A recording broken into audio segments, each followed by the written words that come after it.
Hello, healthcare. Goodbye, global warming taxes. Republican senators saying the bitter healthcare fight is going to make it harder to pass the Democrats' climate change bill full of cap-and-trade taxes.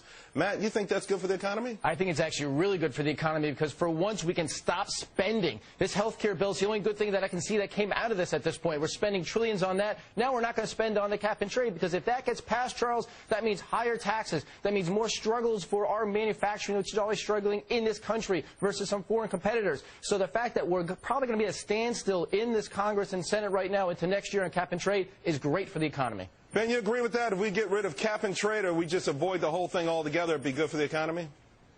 Well, we should get rid of cap-and-trade. It is a solution in search of a problem. It's quite clear now that the whole idea that cap-and-trade was going to change the climate is just nonsense. The calculations are they would change, if they put in the strictest possible version of cap-and-trade, it will cost the economy trillions, and it will change the global temperatures by something like 1,000th of 1 degree. So this is just a way to pay off the green people in the Democratic Party, to pay off the people in the Gore camp and in the Obama camp who work on the cap-and-trade exchanges. It never seems to be mentioned that a close friend of President Obama's is going to run the cap-and-trade exchange and become a billionaire.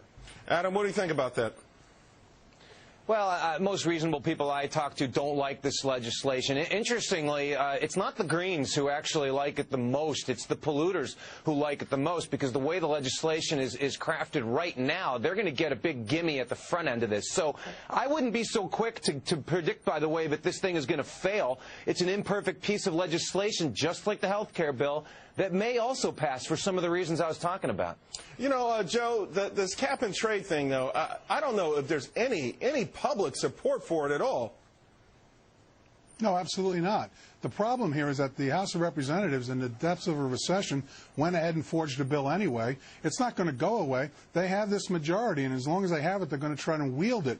The problem is if they don't go cap and trade, they'll go carbon tax. If they don't go carbon tax, the EPA will usurp the Congress and put in laws and regulations that harm the polluting industries that they deem are polluting. And so we will have this burden until we have a clean sweep of Congress and a change in direction. And so far, attitudinally, I thought you were going to say until we have a clean environment. Hey, what do you think about this? Do we need this cap-and-trade, and do you think it's going to go through? Well, there's no question it's going to be a lot more difficult to pass through all of the things on the agenda after the health care fight.